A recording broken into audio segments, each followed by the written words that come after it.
Boxingego here. If you like this video, make sure you hit the like button and also subscribe to the channel and hit the bell icon on the top of your screen to get notified when the latest new content drops. What up, fight world? It's your boy Ego and I'm back with some more boxing. Make sure you smash the like button, also subscribe to the channel for the latest and greatest in boxing. If you want to become part of the gang notification gang, please hit the bell icon. Shout out to the super chats, channel donations, the Venmo, and the Patreon family. We working. Now, Anthony Joshua's promoter, Matchroom's Eddie Hearn, did a recent interview with the mirror.co.uk. The link is in the description in case you want to check it out. Read it verbatim. I just want to paraphrase, take a couple pull quotes, and really just give my thoughts on it.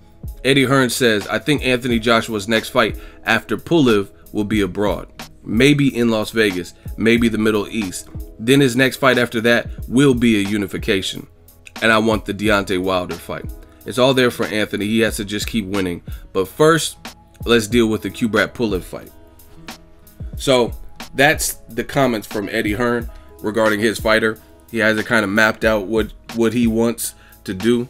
He says obviously you have to get past Pulev, which is a mandatory. And Joshua should be the favorite in that fight.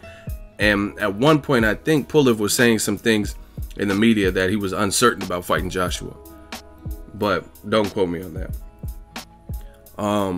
If Joshua comes to the States in Vegas, I think that would be a big deal. He was supposed to do it with Klitschko. If you guys remember, follow your boxing. The Klitschko rematch was actually supposed to take place in Las Vegas. But Klitschko kind of shocked people and decided, you know what, I've had enough. I had a great career.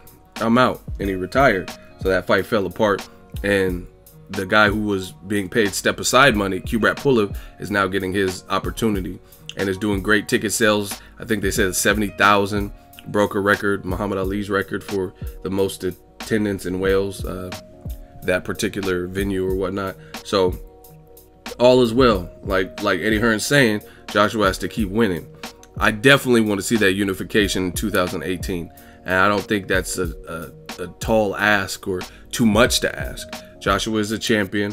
I understand he did that interview and a lot of people felt the type of way. I mean, even me listening to it, I'm like, man, I wish he didn't say that, because it created like a snowstorm.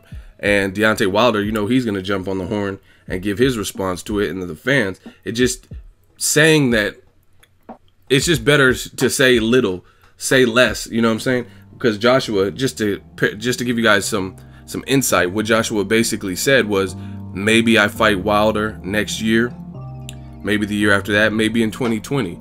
We'll do what's right for me when basically the opportune time comes and we feel we could beat him. You know what I mean? And fight fans don't really want to hear those things, especially when the matchup is hot right now.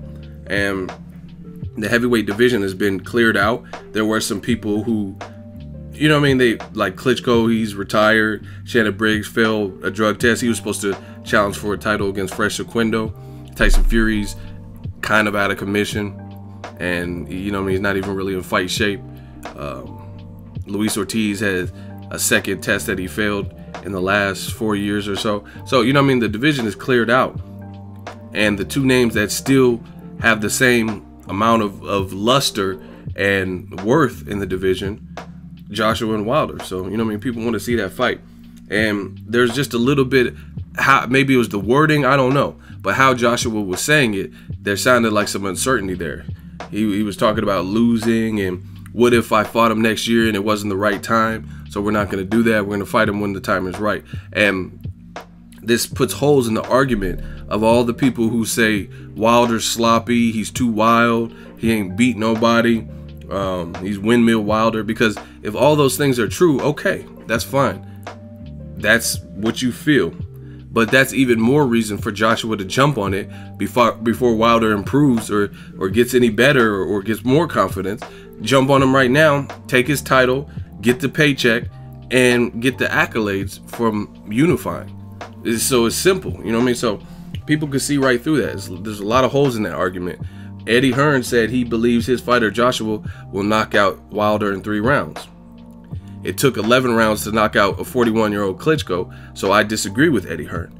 But at the very best, let me see it. You know what I'm saying? And then there's no speculation. We just know what the answer is because we'll actually see it. So that's what I'm about. I told you guys earlier in this year, it's going to be a bad year for a lot of y'all. Tell the truth. Tell the truth.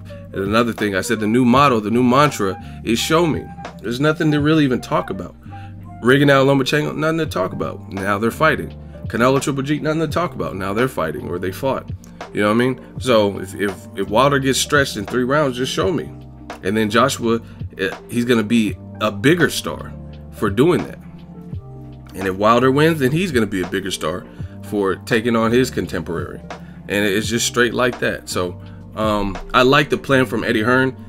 He's the promoter. He's the one that kind of puts this together with his team.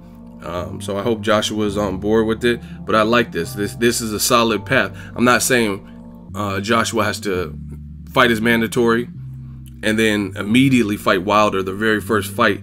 But I think that's fair. Fight your mandatory. Kubrat Pulev, a ranked guy who's been in there with Klitschko.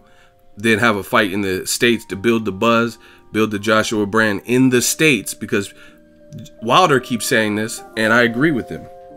You look at all the other greats, like Lennox Lewis. I said this in a past video. Lennox Lewis, some of his best wins, the biggest names, Shannon Briggs and David Tuas and Holyfield, he didn't fight them in the UK. He fought them in the States. And you know what? Growing up, that's why I knew who Lennox Lewis was. You know what I mean? More so than another person from the UK who only fought in the UK. And I mean, that's kind of how it works. So it just is what it is. And I agree. I think that's a good game plan from Eddie Hearn. Wilder said his Joshua's name is not as big as people think in America. So that's a way to get it done. Fight in Cardiff, Wales, beat your mandatory. Have a Vegas fight, I think would be great. Maybe they put it in Dubai. I think Joshua's talked about that, fighting in Dubai or something. Maybe do something like that. But I think Vegas would be better, especially if you're gonna fight an American fighter. Fight an American fighter, get an American presence. So fight in Las Vegas, get used to the time zone difference and things like that. You know what I mean? Just meet American fans and a media day with American media, not just Sky Sports and whoever, right? The Mirror. And then take on Deontay Wilder later in the year. Boom. Done. I like that. Let me know what you guys think. Drop your thoughts in the comment section. Make sure you smash the like button. As always, hate, comment, and subscribe. Till next video is Ego signing off. So if you enjoyed this video and want more content like this on the channel, you can show your appreciation by going to the PayPal donate button or the YouTube support button. And you can donate any amount that you feel is equivalent to the value of this video. Much more to come. Thank you guys for your support. Boxingego, the future of boxing.